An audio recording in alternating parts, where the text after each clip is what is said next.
sa dami ng taong lumabas sa kalye, sa Luneta, sa Pilyo lang nandun, tapos dito dami Madalit sabi, ito'y isang manifestasyon ng taong bayan ay naninindigan laban sa ginagawa ng pamahalaan na nilikha nila.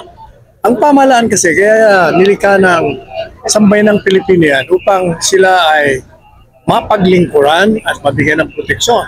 Pero sa nangyayari sa ating bansa, hindi lamang hindi tumutugon sa pangangailangan ng mga ordinaryong tao, ito ay ginagamit ang kanilang tungkulin upang nakawin ang pera ng bayan na siyang nagdulot ng paghihirap ng taong bayan sapagkat yung flood control project sa halip na ginawa nila yon, pinulsa nila kaya yung mga tubig ulan na sobrang dating hindi napigilan dahil yung mga proyekto ay puro naging ghost project. Sir, hindi daw totoo itong pinagsasabi ng... Natural lang yun. Kung ikaw si Presidente Marcos Jr., bakit mo naman amin Pero, yung confession ni Saldico, kinakailangan maliban sa kanyang pag-amin, kailangan magbigay pa siya ng mga dokumento, testimonya, dokumento na ebidensya upang maging mas kapanipaniwala ang kanyang pag-amin. Pero ang nakita ko, yung kanyang pag-amin ay deklarasyon laban sa interes niya.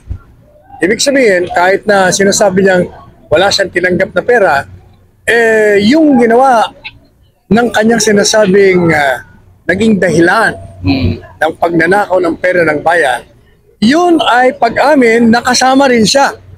Kasama siya doon sa krimen na naganap. Kaya, kapanipaniwala in that sense dahil declaration against interest yun. In other words, umamin ka, pag nagkadimandahan, kasama ka. Ang problema sa kanila, nag-iimbestiga sila, parang moro-moro lang sila. Ang tunay na investigasyon, patatawag mo lahat na inbuelto o ugnay sa anomalya. Dahil pag hindi mo pinatawag yung mga yan, ibig sabihin, pinagtatakpan mo. Ano ang mensahe niyo? Wala akong mensahe, basta yan ang katotohanan. Pinagtatakpan nyo. Siguro, kasama rin kayo. Okay. Thank you po, Sir Paneo.